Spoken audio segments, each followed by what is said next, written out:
If you don't have any hair remover, I'm recording a video, right? And I was gonna react to his videos because like I thought they were bluffing, but like it says trimming penis and balls using scissors. A visual guide. I'm thinking it's trolling. Like I click on the video, like he really got the shmee out, bruh. My boyfriend started on me last night. Visuals included. Burning pubes and ball sack hairs off safely. A visual guide. Fingering minors. Edging on chair for an hour with visuals. I'm just wondering, like, what rules is he bending? Like, how is he bending the rules like this? Is he just like the YouTube ghost? Like, how does he get away with this? Like, I'm not trying to judge him. Like, I'm genuinely trying to understand how does he get away with doing the stuff that he's doing. I can't even stream this video because I would get banned. I seen his butthole, his balls, and his meat in the first 5 minutes. so I got edged by this Mexican man on his chair at his place for about like an hour straight. And honestly, I had the most orgasmic time of my life. I found him online and I decided to give him a chance. Right. And honestly, after that first meeting, I knew that I wanted this man to be like my monthly hookup. So you got a roster type joint. Like, I ain't gonna lie, like I know I seen your butthole and your meat and all that, but if we put that to the side, I want to understand you more. I'm not trying to judge a book by its cover, you know what I'm saying? I want to understand what men is you getting. Like, you getting like, are you attracted to like the 6-pack, brolic, strength, you know, type of guys, or is you messing with the Caucasians? Are you messing with the Mexicanos? What's your type looking like? But this Mexican man did so amazing. He's so good at like he makes me like when I leave, I want to come back. Like now I'm excited to like come back. Oh, he fiending for it. To this Mexican man's chair and to get edged again like next month. Like I said, I think a monthly situation is like good for me and this man. I feel like we have a like strong foundation going now that I've like seen him 2 times. And like I said, like So you're using this Mexican man for your monthly edge session. Interesting. he made me really wet at the end, which is amazing. Like not everyone like makes me like wet. And I really do feel like this Mexican man down the street like edged my hairline really well on his chair. Oh, his hair.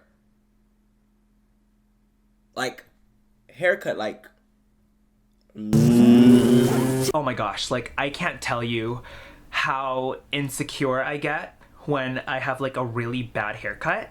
Like legitimately, like when I get a bad haircut, like my confidence is ruined for like a month, right?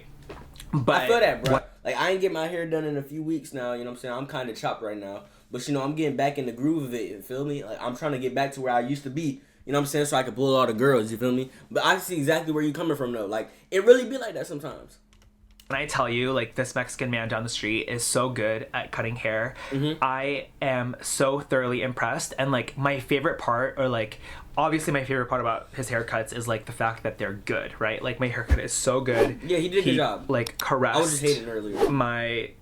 the tip of my head and, like, the sides, and he shaved everything down, like, really well. I absolutely love being touched in such a way. Yeah. But what I love the most, or like second to most about this man, is like he gives you like a complimentary rinse at the end of like his haircuts. So I love getting wet at the barber because sometimes like when barbers are stingy or like when they're like broke, they don't have like a place where they put shampoo on you or they charge you. I ain't gonna lie, when they put that mousse on you, bruh, that mousse be that mousse. Oh, and then they spray it like you feel like royalty, bruh. It really do feel like royalty.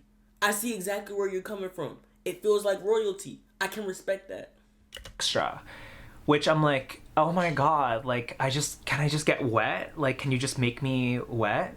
Like to finish off the service, you know? Like I feel like some barbers just don't get it, but this one really understands me. Yeah. And like I said, like I met him for the first time like a month ago, and I communicated like what I liked and like what I'm into, and he delivered. You know, he did a good job, and I had to come back this past time, and he did a even better job, I would say. Yeah. I can tell you really like What do you guys think about my haircut? Let me know in the comments. And also, like, how often do you guys get a haircut? And how often do you get your haircuts by a Mexican man, like, that edges you on his chair?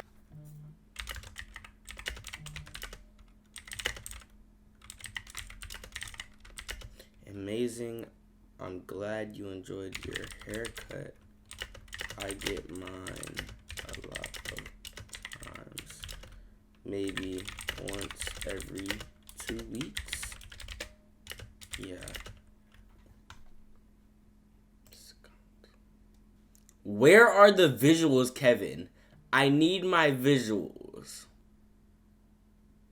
Let's watch a finger miners. Fingering minors is one of my favorite things to do in life because I feel like it unleashes like a different side to me that you guys don't always see on the internet. Right. Usually when I explode vocally, it's not to minors. I wouldn't say minors are like my preference per se, but I actually think it's Hopefully so it's like fun majors. and so therapeutic for me to start a song by like fingering a minor chord, because when I start with a minor chord, it kind of changes like the way that I approach the song when I write it. I do write all of my own songs, and my debut album, Love Me Not Him, is actually out now.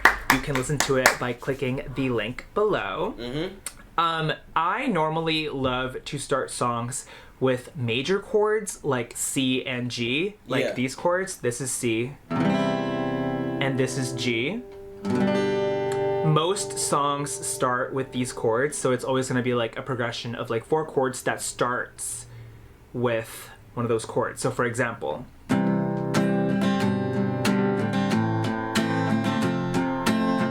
it's usually that, or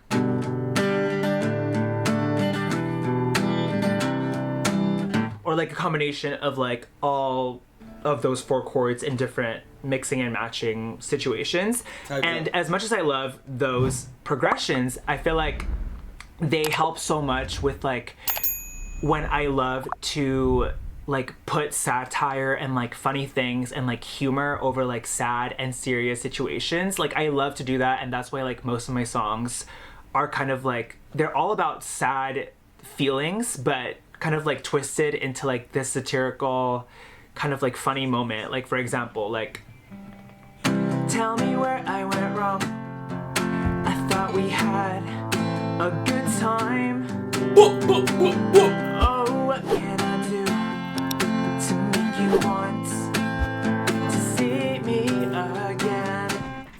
So that song is called Forget Him, off the album, and it's about like getting ghosted basically, but because I'm kind of like trying to like look at it from like a funny perspective retrospectively, it sounds upbeat still. You know what I mean? Right. Whereas if I start a song by fingering a minor chord like this is A minor, or even E minor,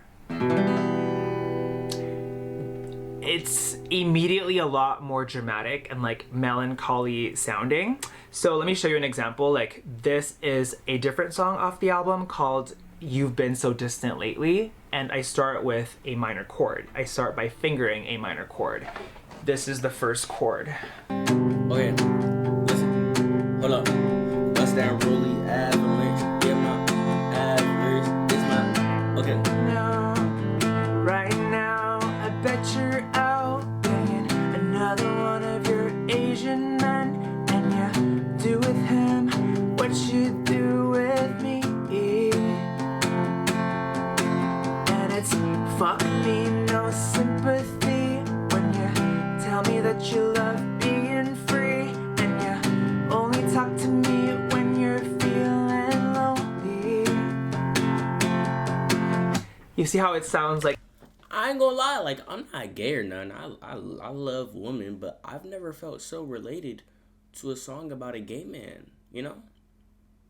I just seen his pubes, his balls, his meat, and his butthole. Like, I feel we're becoming friends.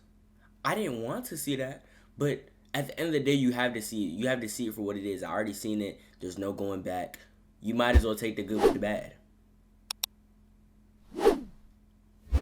Oh my gosh, I might be gay.